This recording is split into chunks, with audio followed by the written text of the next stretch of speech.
रामकृष्ण हरी। आज अबू आझमी वारी संदर्भात म्हणतो ट्रॅफिक जाम होते आणि आम्ही मुस्लिम बांधव हिंदू बांधवाच्या कुठल्या सणाला विरोध करत नाहीत।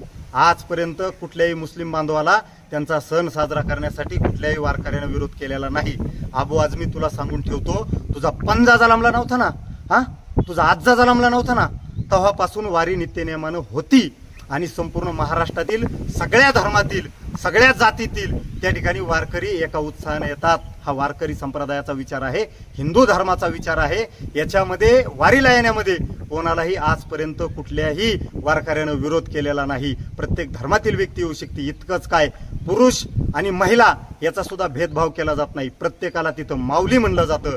एवढा त्या ठिकाणी वारकऱ्याचा विचार देणारा हा मोठा सोहळा आहे आणि या सोहळ्यात जर तू राजकारण करत असतील ना, हे नीच राजकारण, तर तुला सांगून ठेवतो राजकारणाच्या खूप जागा आहेत। आजपर्यंत वारकरी संप्रदायाने कुणाची जात विचारली नाही, कुणाचा धर्म विचारला नाही, कुणाचा पंथ विचारला नाही, पण तुम्ही हे राजकारणी नीच अवलादी, तुम्हाला राजकारण करायसाठी स्वतःची प्रसिद्धी मिळवायसाठी काहीतरी समाजात तेढ निर्माण करण्यासाठी तुझी ही चाल खेळतो, ही जी वक्तव्य करतो ना, याचा समाचार हा महाराष्ट्र घेईल। जर तुझं वेळीच तोंड गप्प बसलं नाही तर जशाच तसं उत्तर तुला त्या ठिकाणी वारकऱ्याकडून दिलं जाईल, याद राखायचं।